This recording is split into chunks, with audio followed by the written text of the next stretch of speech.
ચાલો મિત્રો, જય માતાજી, જય ભોળાનાથ। કેમ છો બધા? મજામાં ને? આશા કરું છું કે તમે બધા મજામાં જ હશો। તો ફરી આપણે આવીએ છીએ એક નવા વિડીયો સાથે। આજે છે રવિવાર અને આપણે આવીએ છીએ રવિવારી માર્કેટમાં, એટલે કે ગાયત્રી માર્કેટમાં। તો સુરતની આ માર્કેટ એટલી ફેમસ છે કે ખાલી સુરતના જ નહીં પણ બહાર ગામથી પણ લોકો અહીંયા ખરીદી કરવા માટે આવે છે।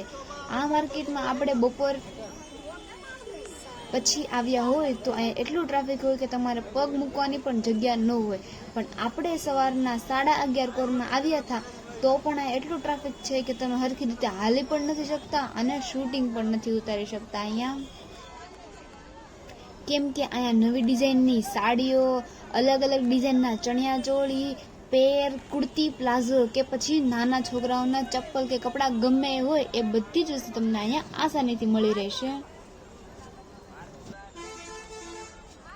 તો તમે અહીંયાની ટ્રાફિક જોઈને એટલો અંદાજો તો લગાડી જ શકો કે અહીંયા કેટલી બધી સારી વસ્તુ મળતી હશે।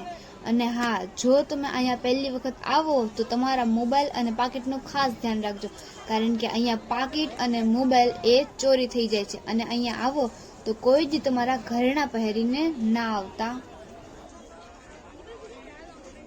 બધા હારે તો એવું ન થાય, પણ ઘણીવાર એવું થઈ જાય કે તમારું પાકીટ ને મોબાઈલ બંને વસ્તુ ચોરાઈ જાય, પછી તમારે ખાલી હાથે જ ઘરે પાછું જવું પડે।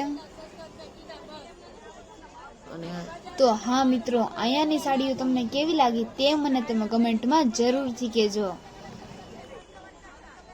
અને હા, કમેન્ટમાં તમે મને જરૂરથી જણાવજો કે તમને લોકોને પણ રવિવારીમાંથી કે પછી ગુરુવારીમાંથી કપડાં લેવા ગમે કે પછી નહીં। આપણે તો એવું કાંઈ નહીં, આપણે તો રવિવારી હોય, મંગળવારી હોય કે પછી ગુરુવારી હોય, બધે ફરવા પણ જઈએ અને ખરીદી પણ કરી લઈએ બધેથી।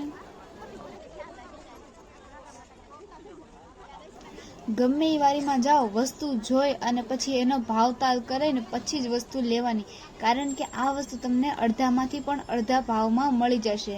જો તમને ભાવતાલ કરતા આવડતું હોય તો જ છે તમારી માટે કામનું, નકર તમારી માટે રવિવારી કે ગુરુવારી કાંઈ કામની નહીં।